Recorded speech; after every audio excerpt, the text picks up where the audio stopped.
I was holding a piece of paper that weighed less than an ounce, but somehow it felt like it contained about 10 tons of pure, unadulterated audacity. It was a certified letter, the kind that requires a signature from a mailman who looks at you with pity because he knows he's handing you a headache. I stood there on my front porch, coffee in one hand, lukewarm now, thanks to the interruption, and this heavy cream-colored envelope in the other. The return address was embossed. That little raised texture that screams, "We spent your HOA dues on stationery instead of fixing the pothole on Elm Street." Oak Creek Estates Homeowners Association was stamped in gold foil in the top left corner.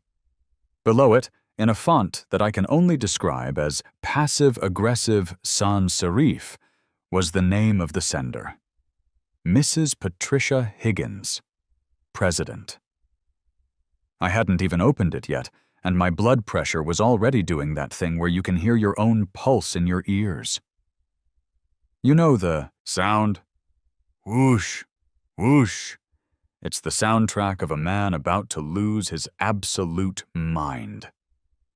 I took a sip of the cold coffee, grimaced, and tore the envelope open with my teeth because I didn't have a free hand, and I was too annoyed to put the mug down.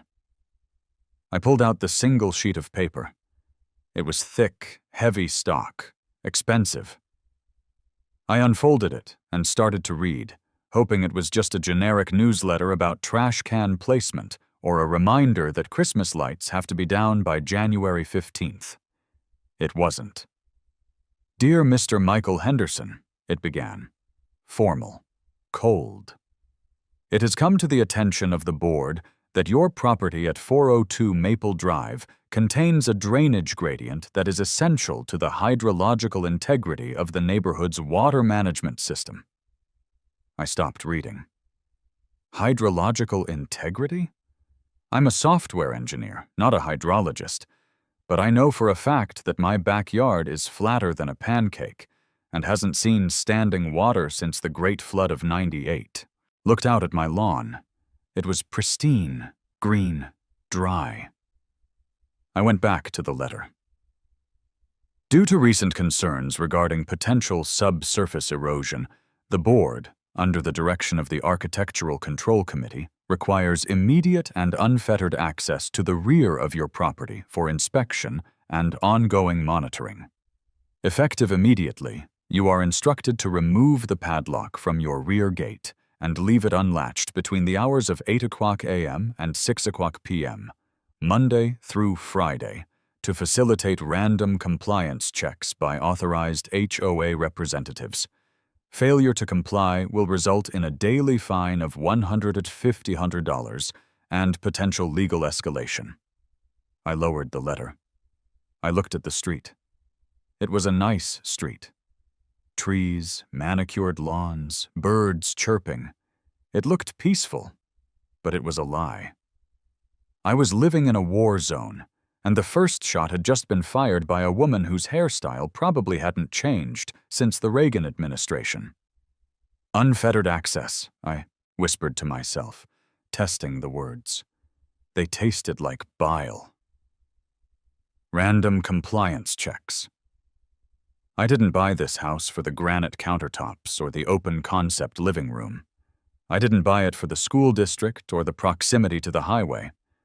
I bought this house for exactly one reason: the 6-foot, cedar plank privacy fence that surrounded the backyard. It was my fortress of solitude, my sanctuary. I work from home. I spend 8 hours a day staring at code that makes my eyes bleed. When I clock out, or when I take a break, I go into that backyard. I sit on my deck, I grill steaks. I sometimes just lay in the grass and stare at the clouds like a 5-year-old. It is the only place on earth where I don't have to answer to anyone. No bosses, no clients, and certainly not Patricia Higgins. I looked down the street toward the Higgins residence. It was 3 houses down on the left. A pristine, terrifyingly symmetrical 2-story colonial with a lawn that looked like it was cut with nail scissors. And there she was, Mrs. Higgins, She was standing on her own driveway, arms crossed, staring directly at me. It was like she had a radar for distress. She saw me holding the letter. She knew. She started walking toward me. Now, I'm a reasonable guy. I pay my taxes. I tip 20%. I hold doors open for people. But Mrs. Higgins tested the limits of my social contract. She was a small woman, maybe 5'2", but she carried herself with the authority of a 4-star general inspecting the troops. She wore a floral blouse that looked like a couch from 1984, and khaki pants that were ironed so sharply they could sever a limb. "Mr. Henderson," she called out when she was still 50 feet away. Her voice was shrill, the kind of tone that cuts through glass. "I see you received our correspondence." I didn't move. I just waited on my porch, gripping the letter. "I did, Mrs. Higgins. Just now." She reached the edge of my driveway and stopped, respecting the property line only because stepping over it uninvited wasn't part of her current power play. "Excellent. We've been very worried about the drainage. Very worried." "Drainage," I repeated flatly. "Patricia, it hasn't rained in 3 weeks.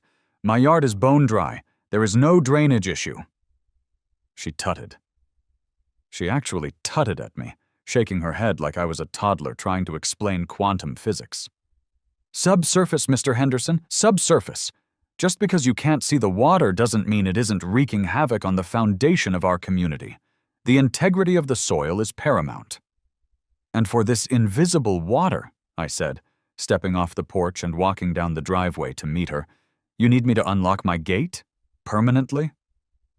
"During business hours," she corrected, tapping a pen against a clipboard I hadn't noticed she was holding. "For spot checks. The board needs to be able to access the easement to measure moisture levels."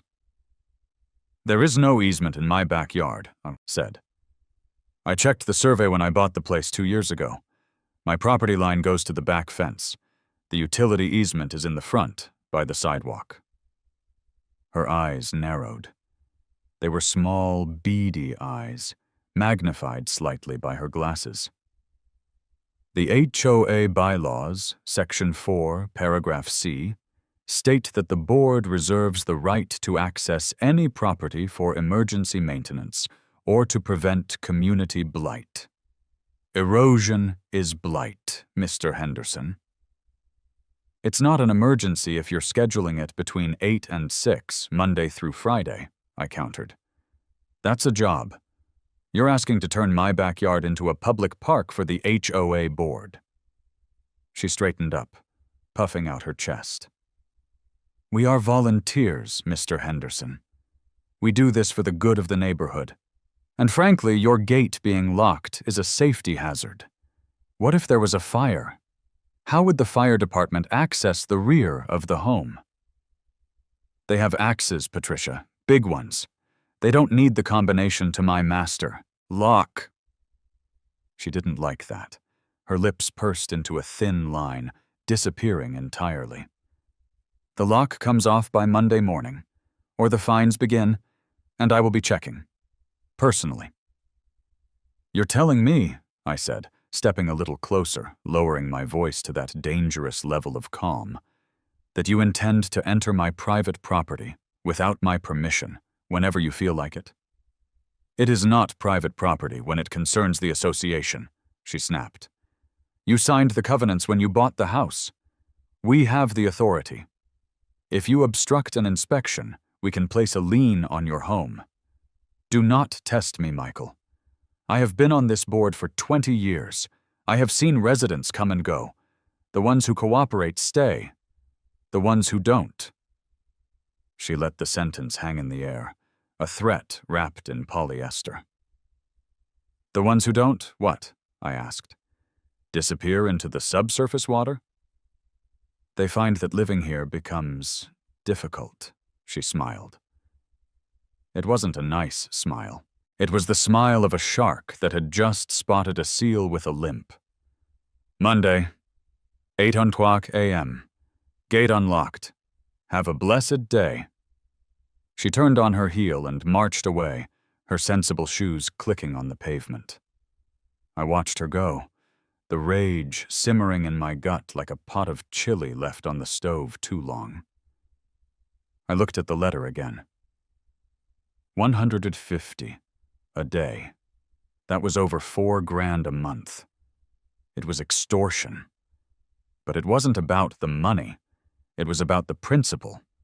It was about the fact that she wanted to be able to waltz into my backyard, probably to critique my lawn furniture or complain that my grass was a millimeter too high, and use drainage as the excuse. I walked back into my house and slammed the front door. The sound echoed through the hallway. I went straight to the kitchen, poured the cold coffee down the sink, and pulled a beer out of the fridge. It was 10 o'clock a.m. on a Saturday. I didn't care. I sat at the kitchen island and stared at my phone. I needed a plan. I couldn't fight the HOA on their own turf.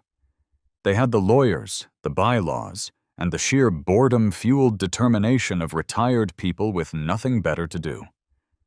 If I fought them in court, I'd go broke before they ran out of meetings. I needed a loophole. I needed something that superseded the HOA bylaws. I scrolled through my contacts and found Dave, lawyer, sort of. Dave was an old college buddy. He wasn't a property lawyer, he was a corporate contract guy, but he knew how to read the fine print better than anyone I knew. I hit dial. "Mikey," Dave answered on the second ring. "To what do I owe the pleasure? Did you finally decide to sue that pizza place for putting pineapple on your order?" "Worse," I said. "HOA." "Oh, gross. Hang up. Sell the house. Move to a van down by the river. It's the only way." "I'm serious, Dave. The president, this lady Mrs. Higgins, she's claiming she needs unfettered access to my backyard for drainage inspections. She wants me to leave the gate. Unlocked all day, every day. She threatened to fine me $150 a day if I don't." Dave let out a low whistle.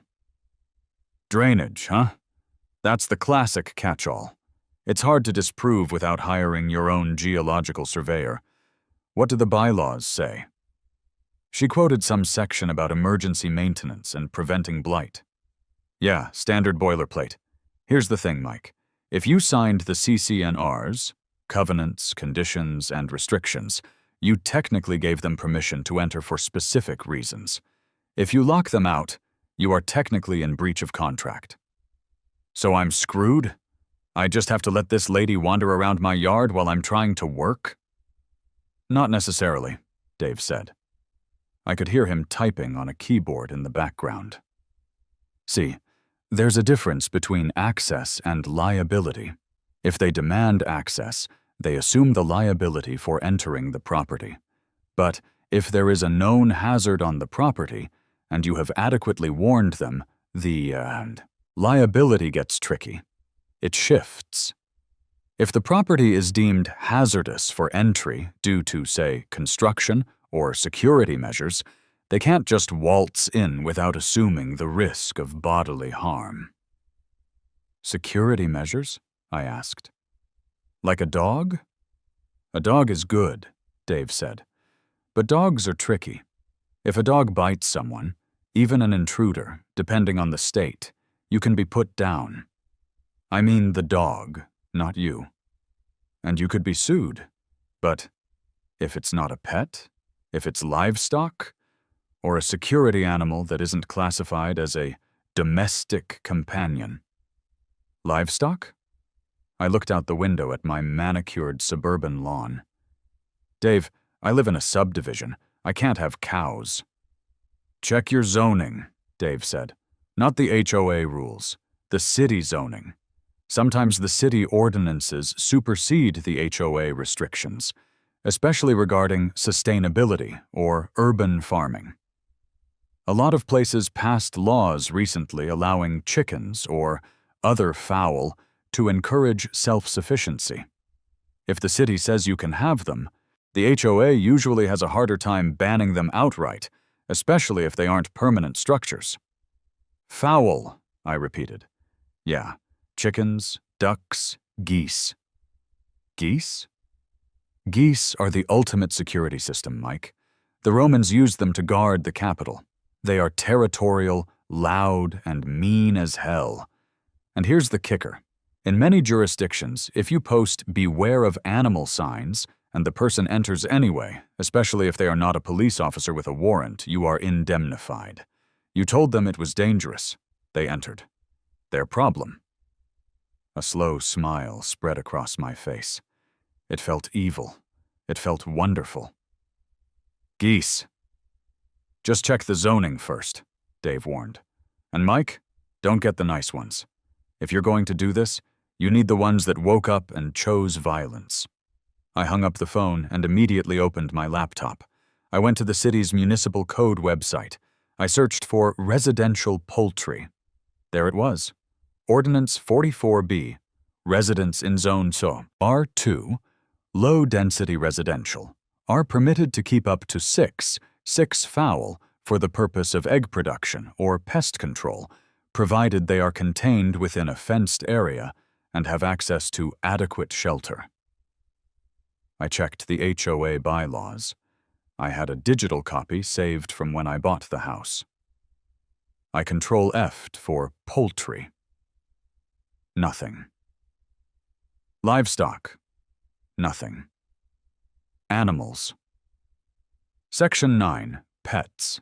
Residents are limited to three domestic dogs or cats. No exotic animals such as tigers, monkeys, or venomous snakes.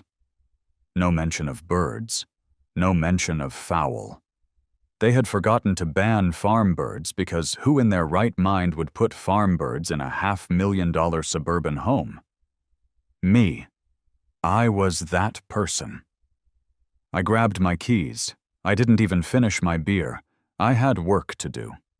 I drove about 45 minutes out of the city, past the endless strip malls and gas stations, until the roads turned from asphalt to gravel. I was looking for a place called Sunnyside Hatchery and Farm, which I had found on Craigslist. The ad simply said, "We sell birds, all kinds, cash only." I pulled my SUV up to a dilapidated barn. A man in overalls and a hat that looked like it had been chewed on by a goat walked out to meet me. He was wiping his hands on a rag that was greasier than the engine block of a '72 Ford. "Help you?" he grunted. "I'm looking for geese," I said. "I need 6 of them." He looked me up and down. I was wearing a polo shirt and boat shoes. I looked like exactly what I was, a suburbanite lost in the country. "You want 'em for eating, or eggs?" "Guard duty," I said. The farmer, let's call him Farmer Dan, stopped wiping his hands. He squinted at me. A slow grin revealed a missing premolar. "Guard duty, huh? You got a fox problem?" "I have a neighbor problem," I corrected. "I need something that scares people, something that makes a grown woman question her life choices." Dan laughed. It was a dry, raspy sound. "Well, son, you don't want the pilgrims. They're too heavy. You want the Chinese geese, the Weider geese. See them over there?" He pointed to a pen near the side of the barn. Inside were about a dozen white and brown birds with large knobs on their beaks. They were standing perfectly still, watching us. They didn't look like birds. They looked like a street gang assessing a tourist. "Are they mean?" I asked. "Mean?" Dan spat on the ground. "See that big white one in the middle? I call him Lucifer. Last week he chased a FedEx truck 3 miles down the road. He don't bite to eat. He bites because he hates you personally. These birds are loud, they're territorial, and they have zero fear of God or man." "Perfect," I said. "I'll take Lucifer, and 5 of his angriest friends." "You got a cage?" "I have the back of my Ford Explorer." Dan shook his head. "You're gonna regret that. But all right, $50 a bird." "Sold." The next hour was a blur of feathers, honking, and sheer physical struggle. Catching Lucifer was like trying to wrestle a pillowcase full of bricks that could also pinch you. Dan grabbed him by the neck, gently but firmly, and shoved him into a large dog crate I had bought on the way over. Lucifer hissed. It wasn't a quack, it was a hiss, like a leaking gas pipe. We managed to get 6 of them loaded. Lucifer, a gray one I named Attila, a spotted one I named Brutus, 2 identical noisy ones I named Karen and Ripper, and finally, the smallest but arguably the craziest one, Fluffy. Fluffy had a crazy look in his eye. He kept pecking the metal bars of the cage, testing them. "Good luck," Dan said as I closed the trunk. "You remember they eat grass and bugs, and souls, mostly grass though." The drive home was a nightmare. The smell hit me about 5 miles in, a mix of wet bird and barnyard funk. The noise was worse. It sounded like I was transporting a symphonic orchestra tuning their instruments in a wind tunnel. Honk, hiss, screech. I pulled into my driveway at around 2:00 p.m. I looked at Mrs. Higgins' house. Her curtains twitched. She was watching. Good. I backed the SUV right up to the gate. I didn't want to release them yet. I needed to prep the kill zone. I left them in the car, with the windows cracked and the AC running. I'm not a monster to the animals, just to my neighbors, and called a contractor I had used for my deck. "Tony!" I yelled into the phone over the sound of the muffled honking from the car. "I have a rush job. Triple rate if you can come out today." "Mike, is everything okay? You sound manic." "I'm fantastic, Tony. I need you to reinforce my fence. I need it to be escape-proof, and I need you to mount some signs. Heavy-duty signs." "What kind of signs?" "I'll text you the design. Just bring your drill and some long bolts. We're building a fortress." Tony arrived an hour later.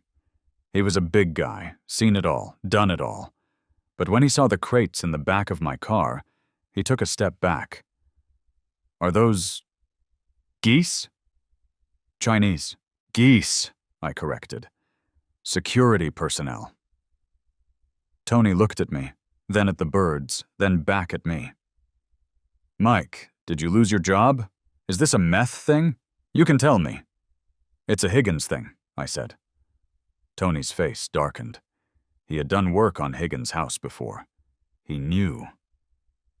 "Say no more. Where do you want the signs?" I had printed them at the local office supply store on rigid aluminum blanks. Bright red background. Bold white text. "Warning. Biological security system in place. Aggressive waterfowl. Enter at your own risk. Not responsible for injury or loss of dignity." "I want one every 10 feet, I said. "And one right on the gate. Bolt it through the wood so it can't be unscrewed from the outside." Tony went to work. He reinforced the bottom of the fence with chicken wire so the geese couldn't squeeze under. He checked the latches. He mounted the signs. The zip-zip of his impact driver was the music of my revenge. By 5:00 p.m., the yard was ready. We had also assembled a quick coop, a prefab shed I had in the garage that we converted into a shelter with straw bedding. "All right," Tony said, packing up his tools. "I'm leaving. I do not want to be here when you let the Krakens out." "Smart man," I said. I paid him in cash and added a generous tip. "Mike," Tony said, leaning out the window of his truck. "Seriously, don't turn your back on them." "I won't." I waited until Tony left. Then I opened the back of my SUV. I carried the crates, one by one, into the backyard.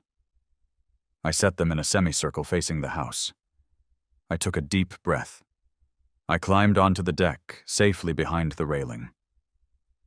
I reached down with a broom handle and unlatched the first crate. Lucifer burst out. He didn't run. He strutted.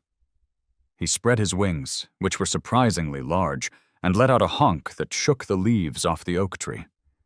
He looked around, saw the green grass, saw the pool, saw the space. He claimed it instantly. I released the others. Attila, Brutus, Karen, Ripper, and Fluffy joined the formation. They started grazing immediately, ripping up weeds with a violence that was impressive. Then, Lucifer looked up. He saw me on the deck. He tilted his head. He hissed. Yeah, I'm the landlord," I said to the bird. "You work for me. Your job is to eat bugs and terrorize the lady with the clipboard. Got it?" Lucifer honked. I took that as a yes. I walked to the back gate. I unlocked the heavy padlock that I usually kept on it. I removed the chain. I left the gate secured only by the standard gravity latch. Anyone could open it from the outside by just lifting the lever.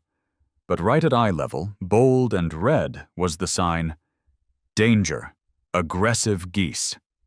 I went inside, made myself a sandwich, and sat by the window. I sent an email to Mrs. Higgins and the HOA board. Subject: Compliance with access request, dear. Mrs. Higgins, per your demand, the padlock has been removed from the rear gate of 402 Maple Drive to facilitate your drainage. Inspections. Access is now available. Please be advised that the property is currently patrolled by free-range security poultry as permitted by City Ordinance 44B. Please observe all posted safety warnings on the perimeter fence. The homeowner assumes no liability for interactions with the animals should you choose to enter the property. Regards, Mike Henderson. I hit send. I checked the time. It was Saturday evening. She wouldn't come tonight. She would come Monday morning. She was a stickler for the schedule. Sunday was a training day. I spent the day on the deck tossing lettuce to the squad. I learned quickly that they could be bribed, but not tamed. If I had lettuce, I was a god. If I didn't, I was a target. This was perfect. Higgins wouldn't have lettuce. Monday morning arrived. The sun rose. The birds were already awake, honking softly as they patrolled the perimeter. I could see their little webbed feet pacing back and forth along the fence line. They knew the territory. Now, this was their kingdom. At 7:55 a.m., I brewed a fresh pot of coffee. I set up my camera on a tripod in the kitchen, pointed directly at the backyard gate. I also pulled up the feed from the Ring floodlight camera I had mounted above the shed. At 8:01 a.m., I saw her. Mrs. Higgins. She wasn't alone. She had a young guy with her, maybe 20 years old, wearing a polo shirt that was too big for him. He was holding a tape measure and looking miserable. An intern. Poor kid. They walked down the side path of my house. I watched on the monitor. Higgins was marching with purpose. She reached the gate. She saw the bright red sign. She stopped. She read it. She adjusted her glasses. She turned to the intern and said something. The audio on the camera picked it up faintly. Ridiculous. Probably a bluff. He just wants to scare us. Open it, Kevin. Kevin looked at the sign. Aggressive waterfowl. He looked at Higgins. Mrs. Higgins, it says enter at own risk.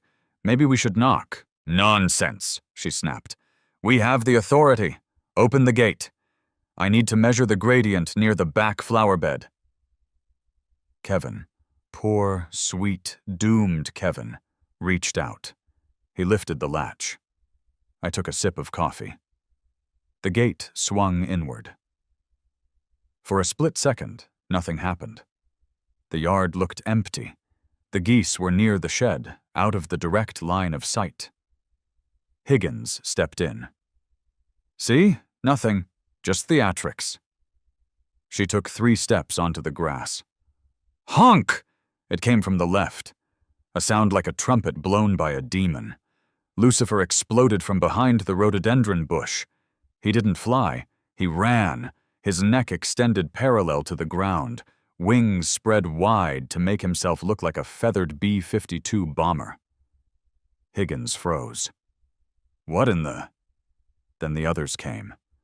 Fluffy and Ripper flanked her from the right. It was a tactical ambush. I swear they had practiced this. "Oh my God!" Kevin screamed. He was still standing in the gateway. Lucifer reached Higgins. He didn't peck her. He went for intimidation. He rushed her shins, hissing loudly, flapping his wings against her legs. The force of a goose-wing slap is surprisingly strong. It's like being hit with a heavy pillowcase. "Get away! Shoo! Shoo!" Higgins shrieked, swinging her clipboard wildly. This was a mistake. Aggression begets aggression. Attila saw the clipboard as a weapon. He launched himself into the air, hopping up to chest height, snapping his beak. "Ah!" Higgins did a clumsy pirouette, trying to fend them off. She dropped the clipboard. Kevin, in a moment of pure survival instinct, backed out of the gate and slammed it shut. "Kevin, open the gate!" Higgins screamed. She was trapped inside. With them. I almost choked on my coffee. I hadn't anticipated the intern locking her in.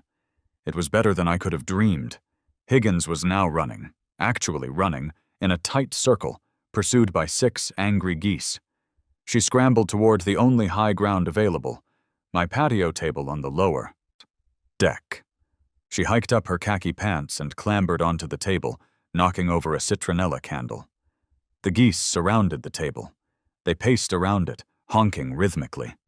It was a siege. "Help! Help! I'm being attacked by chickens!" she screamed at my back door. I unlocked the sliding glass door and stepped out, holding my mug. I stayed behind the screen door, though. Safety first. "Morning, Patricia," I called out cheerfully. "They're geese, actually. Chinese watch geese. Lovely breed." Call them off this instant," she shrieked, her hair coming undone. Lucifer nipped at the heel of her sensible shoe dangling off the table. She pulled her legs up, hugging her knees. "I can't really control them," I said, taking a sip. "They're free range, very independent. Did you not see the sign?" "I am going to sue you for everything you own," she yelled, her face beet red. "I am the president of the association." "And they are the presidents of the backyard," I said. "Look, if you stay very still, they might lose interest in about 20 minutes. Or you can make a run for the gate. Kevin seems to have abandoned you." I pointed to the gate. Kevin was gone. He was probably halfway to his car. "I am calling the police!" she screamed, fumbling for her phone in her pocket. "Go ahead," I said. "I'll wait." It took 12 minutes for the police to arrive. I know this because I timed it. During those 12 minutes, Mrs. Higgins remained perched on my patio table, clutching her knees, while the geese settled into a comfortable loafing formation around the base. They weren't attacking anymore. They were just waiting. It was psychological warfare. Every time she tried to shift her weight or lower a foot, Fluffy would stretch his neck out and let out a low, guttural hiss that sounded like a tire deflating, and she would scramble back to the center of the table. I stayed inside, finishing my coffee, watching the scene unfold like a slow-motion nature documentary where the predator is a waterfowl and the prey is a middle-aged woman in khakis. When the squad car pulled up, I saw the flashing lights reflect off my living room window. I sighed, put my mug in the dishwasher, and walked out the front door to meet them. I wanted to control the narrative before they saw the hostage situation in the backyard. 2 officers stepped out. One was a burly guy who looked like he'd been on the force for 20 years, Officer Miller, according to his badge. The other was younger, looking a bit confused by the dispatch call.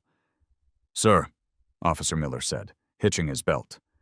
"We got a call about, well, the dispatcher said, a woman being eaten by dinosaurs. We assumed that was a typo." "Ah, yes," I said, putting on my best concerned neighbor face.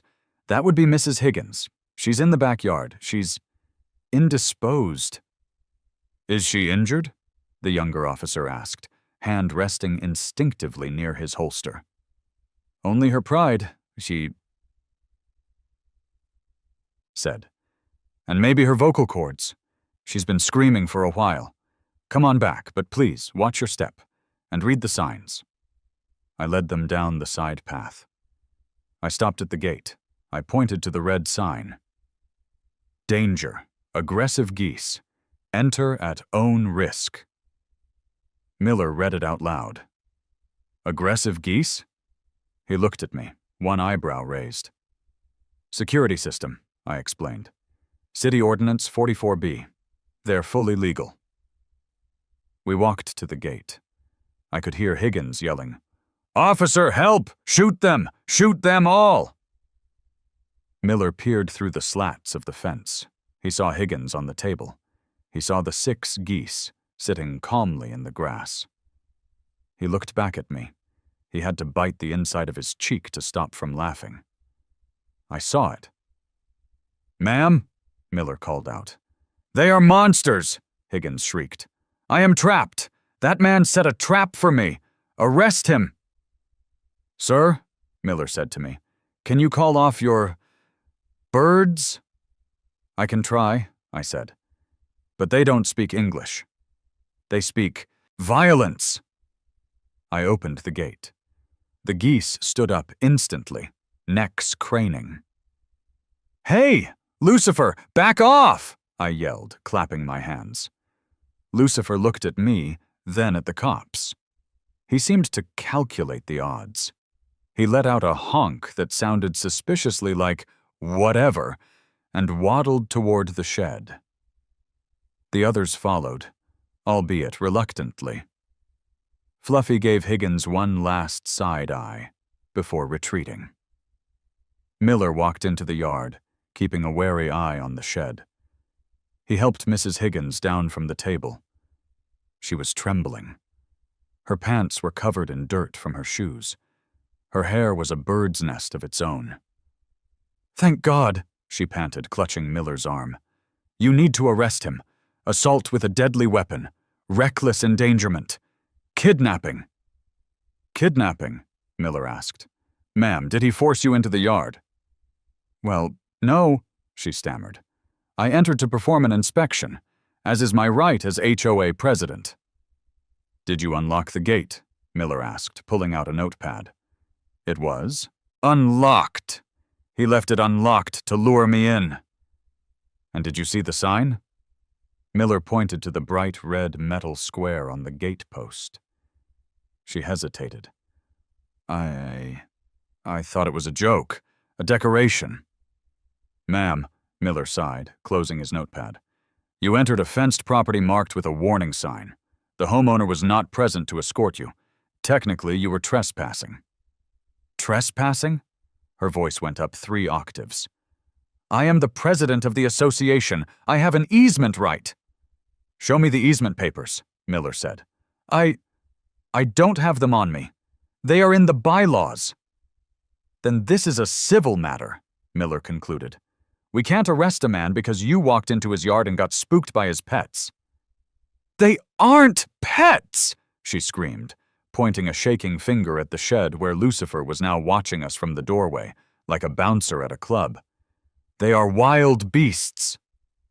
"They are livestock," I interjected helpfully. "Registered poultry." Miller turned to me. "Sir, keep your birds contained. If they get out on the street, we have a problem. As long as they stay behind this fence, and you have those signs up, you're within the law." He turned back to Higgins. "Ma'am, I suggest you go home and wash up, and maybe stay out of this gentleman's yard." Higgins looked like she was going to explode. Her face cycled through purple, red, and a sickly pale color. She straightened her blouse, glared at me with the intensity of 1,000 burning suns, and marched past the officers.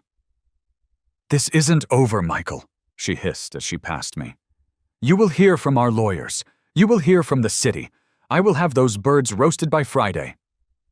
"I like mine with a nice orange glaze," I called after her. The officers escorted her out. Miller lingered for a second. "Nice setup," he muttered. "My wife wants chickens. I might tell her about the geese."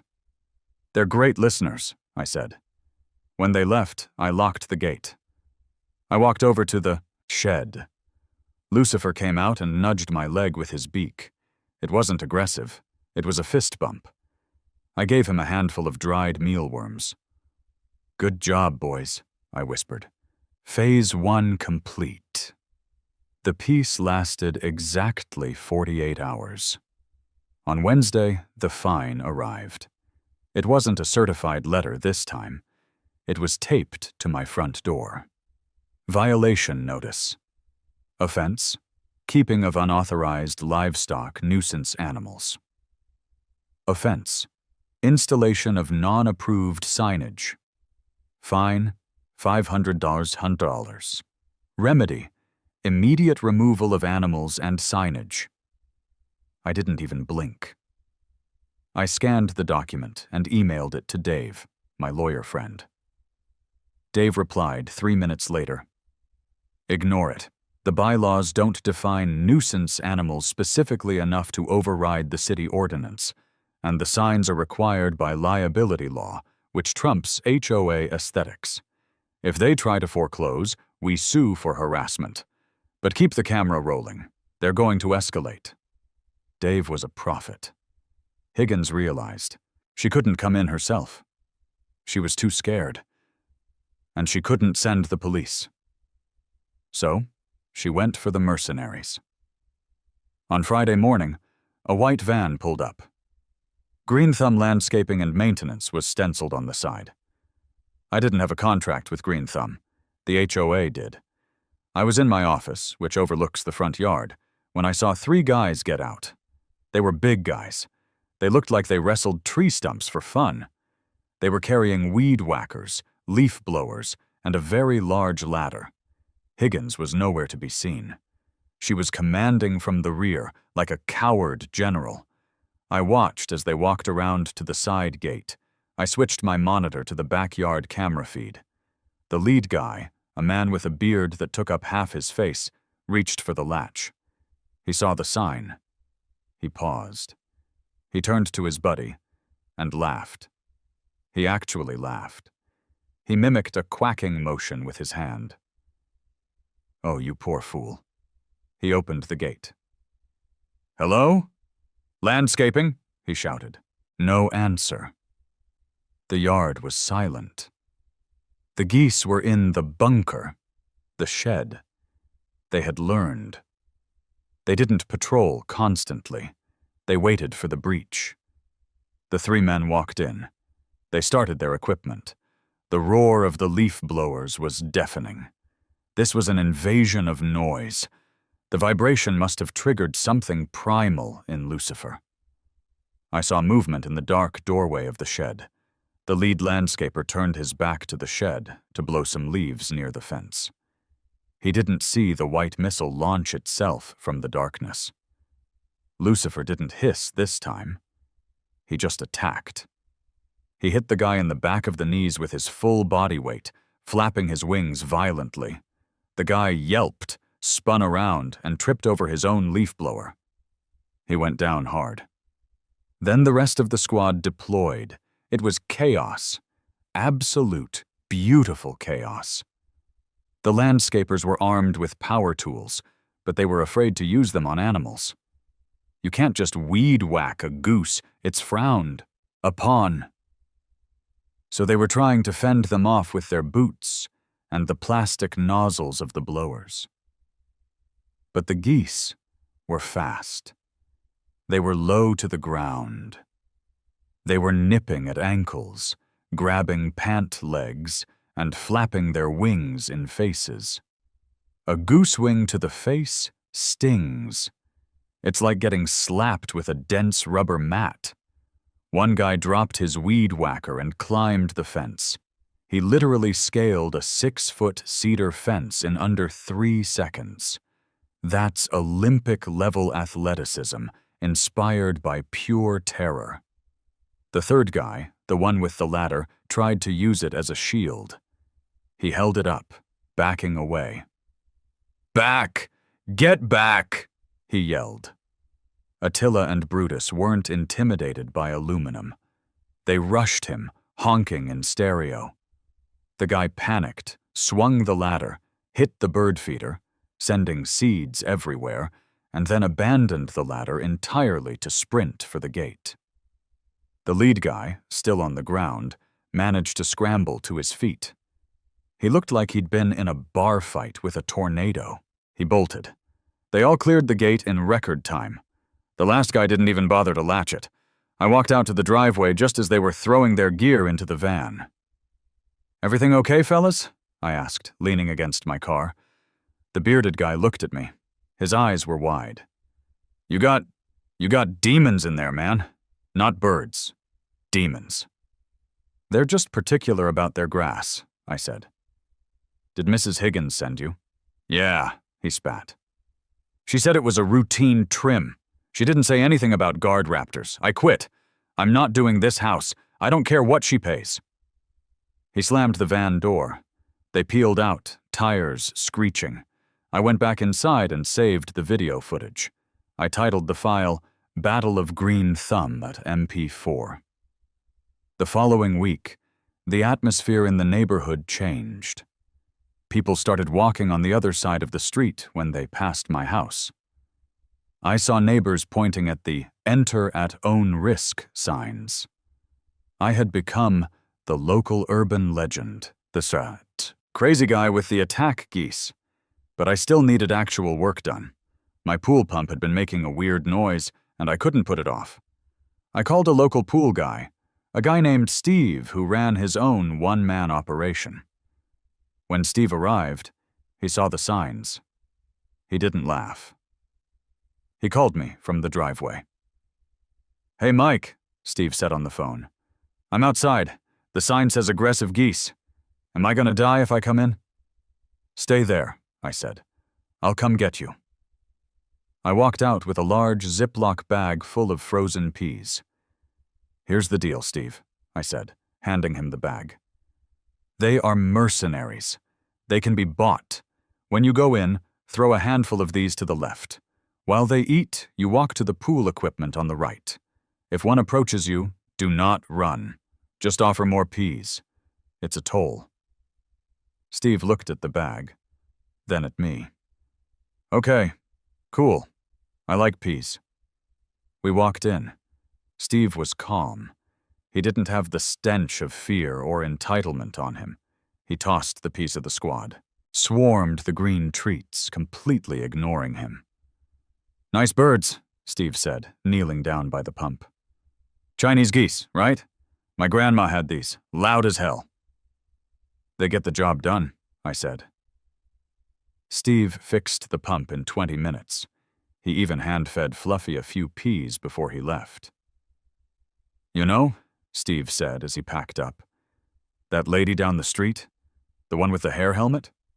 She stopped me on the way in. Asked me if I felt unsafe working here. Asked if I wanted to file a report." "What did you say?" "I told her the birds were nicer than some of my human customers. She didn't like that." I laughed. "Thanks, Steve." This proved a crucial point. The geese weren't mindless killing machines. They were discerning judges of character. They hated intruders. They hated aggression. And they really, really hated Mrs. Higgins. We were now 3 weeks into the standoff. The grass in the backyard was getting long, but the geese kept the weeds down. I didn't care. I was enjoying the solitude. But I knew the final boss battle was coming. Higgins had gone quiet. That meant she was plotting. The blow fell on a Tuesday. I was working on a particularly nasty piece of code when my doorbell rang. Not the frantic ringing of a delivery guy, but the authoritative press and hold of someone who expects to be obeyed. I checked the front door camera. It was Higgins. But she wasn't alone. She had a man with her wearing a city uniform. A badge hung around his neck. City Code Enforcement. And behind them was a guy in a locksmith van. This was it. The nuclear option. I opened the door. "Mr. Henderson?" Higgins said. She was smiling. It was a terrifying, triumphant smile.